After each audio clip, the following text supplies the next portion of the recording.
I was having a conversation with my brother yesterday or the day before. Excuse me. Um, we were having a conversation, and I was just like, dude, think about the shit that we were taught in school.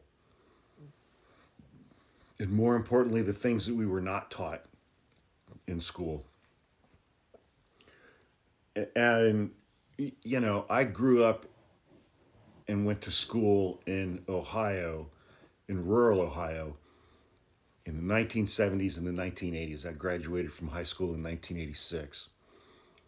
And when my brother and I were in high school, or excuse me, when we were in elementary school, I was in fifth grade, he was in fourth grade.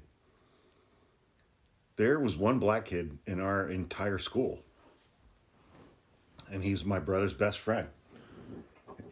And we were extremely fortunate in rural, segregated Ohio, very segregated, that we had parents who went to great lengths to teach us to not be racist.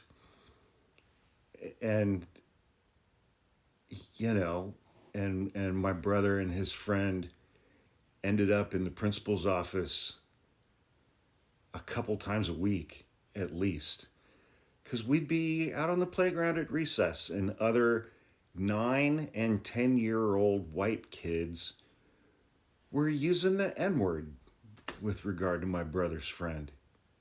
They were 9 and 10 years old. And my brother and I were very fortunate that even at that age, we knew that that was wrong because our parents and our grandparents had taught us that was wrong. And, but even still, it's like we grew up in extremely segregated circumstances. And I think it was my senior year in high school when I met my first person from Asia. We had a Japanese exchange student. I don't think it was until I was in college that I finally met someone who was Hispanic or Latino. That's just, that's where we grew up. Um, at least by the time I got into high school in that same school system, we had two black kids in our whole school system. They were brother and sister.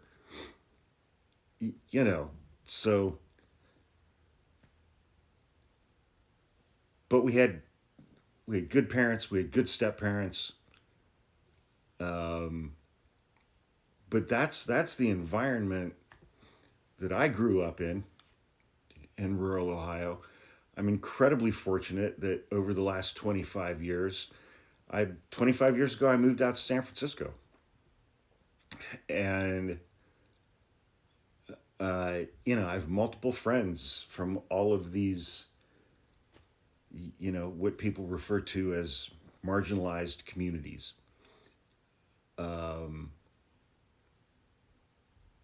and then 4 years ago, I joined TikTok and quickly discovered that I was able to follow all of these incredibly amazing people from very different backgrounds than mine, different ethnic groups, people in the LGBTQ community, First Nations, Native Americans, people, Hispanic, Latino, people from overseas. I mean, it was just, you can find whoever you want to find on this app, and you can follow them, and you can interact with them, and you can learn from them.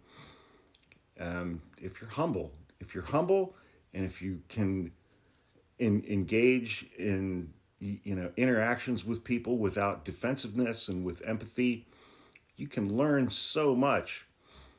And so it's like coming back to that conversation that my brother and I had a couple days ago, and I was just think about the shit that we were actually taught in school and the things that we were not taught in school. I mean, it's like I don't think I really started actually learning about the real history of the United States of America until I joined this app 4 years ago. 4 years ago, I was 52 years old.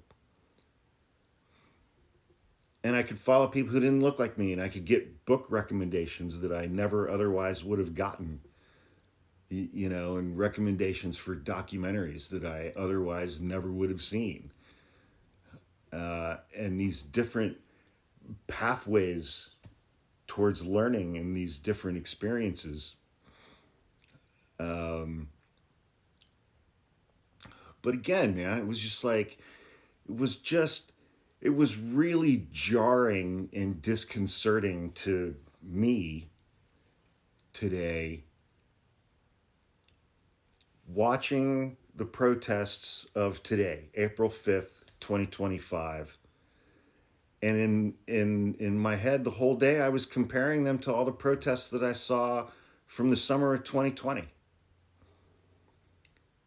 And today it was the lack of riot police. It was the lack of, it hits 6 p.m. or 7 p.m. and the cops put on all their riot gear and start attacking people.